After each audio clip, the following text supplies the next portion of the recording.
Hey Tasty fam, long time no see. Hey guys, it's Kiano. I am here in Jaconi, my kitchen studio space, and I'm going to be teaching you today how I make some incredibly delicious freezer breakfast burritos. Plus, added bonus, my spicy tomato jam. Super excited to share this recipe with you guys, so let's get started. To kick things off, I'm going to show you how to make the spicy tomato jam. It is so simple. First thing I'm going to do is chop up my tomatoes. Playing around with knives is always fun. In the least creepy way I can ever pose that. I generally like to make really big batches of this, so I have enough for my burritos. I can smear it on some sandwiches. So put these all in a bowl. Try to save every drip of juice. And I'm gonna finely dice onion. Get ready for the waterworks. Horizontal slices across the onion. And now I'm gonna put my knife vertically.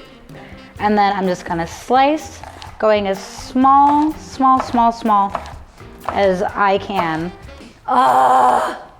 It hurts so much.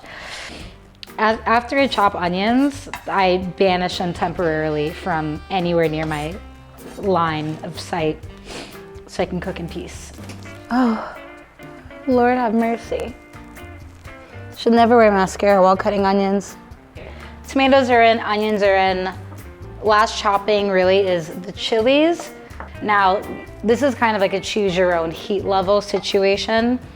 I like a little tingle, so chop them up super fine. So the final thing I need to cut is just a lemon. It just needs some acid to get going, and I'm just gonna slice it in half. I'm just gonna put all the ingredients inside. So the chilies, the tomatoes, the onions all go in, and the lemon juice, I'm just gonna squeeze it into my hand using my fingers to catch all the seeds. So I have a teaspoon of kosher salt going in. If you're using table salt, you'll wanna use less. And my spice I'm gonna be using is ground coriander. Ground cumin also is a great substitute. So about 1.5 teaspoons of that. And of course, some sugar, because what is jam without a little sweetness? I have a cup of dark brown sugar, and then just give it a good mix. So I'm gonna mix it up, and you'll even see from that sugar and like tomato juice happening together, it's kind of creating a sauce. And that's what you'll need, because to cook, this is gonna boil. Now I'm just gonna pop this on the stove over medium heat for about 30 to 40 minutes, and every so often, give it a little stir, and then before you know it, you'll have some jam. It is burrito time. I have my frozen hash browns and bacon in front of me, and I'm gonna cook them on some baking sheets. I have lined with parchment paper for easy cleanup. So I'm just gonna cut these open, spread them as thin as possible. I'm going to hit it with a little bit of oil. I'm using olive oil, but you can use any kind of cooking oil, and just some salt and pepper. You can use tater tots, breakfast potatoes, and then on this other baking sheet, I'm just gonna put my bacon slices. Lay them one by one with no overlap. This works great with any breakfast meat. If you wanna make it veggie friendly, on the stove you can saute some mushrooms with some salt and pepper, maybe a little bit of white wine in the end, because that is quite delicious. And both of these are gonna go in the oven until these potatoes are nice and brown, and this bacon is nice and crispy. Bacon and hash browns are in the oven, and the jam is doing its magic on the stove, so time to do the eggs. I'm just gonna do simple scrambled eggs. I'm making 10 wraps today, so I'm gonna put about 8 eggs in there. So I just crack it on a flat surface, and boom. And if you feel like having a little fun in the kitchen, you can try doing it with one hand. Oh gosh, I hope this goes well for me. Child's play. And just whisk until it is all homogeneous, beautiful yellow. I season them right in here, just salt. And then I'm just gonna cook them in a larger frying pan because there are so many eggs. I'm gonna put in just a couple tablespoons of unsalted butter.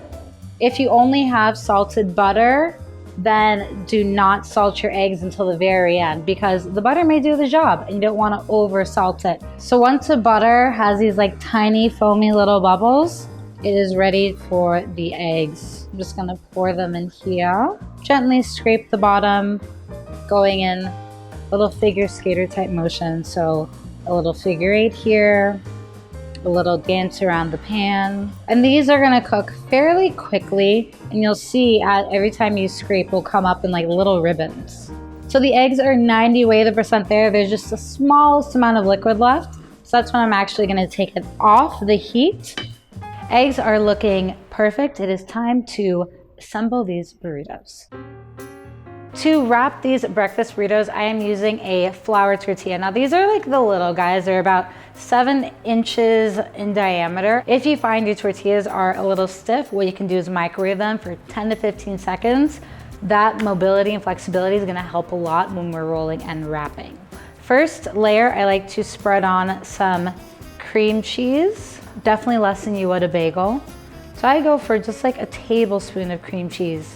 So I'm gonna go in with a good spoonful of eggs, and just like a regular eating spoon is perfect to measure the amount. So just spread that right on top of where the cream cheese is. 1 slice of bacon. If you want, you can chop it up and crumble it. A few dollops of tomato jam. Have to. Put so much work into making it, don't be shy. And just a little bit of that hash brown, nice and crisp. And I like putting it on top of the jam because it helps stick to it, you know?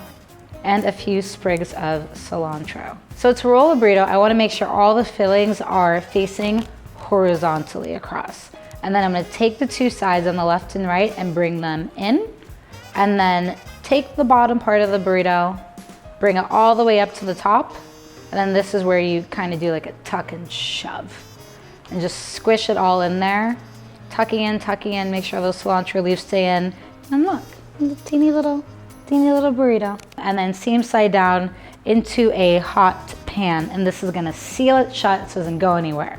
So once the bottom is sealed, I'm just gonna turn it just to brown all the sides. Just to give it a little crisp. Just gonna give it a little flip, brown the other side.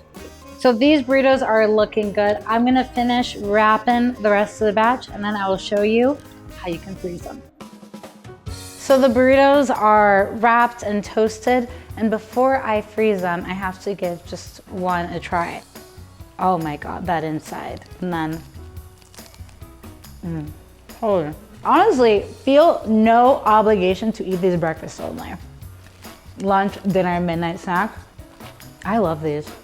So to wrap these burritos, I want to protect them from freezer burn. So before I toss them into a freezer bag, I'm first gonna wrap them in some plastic wrap.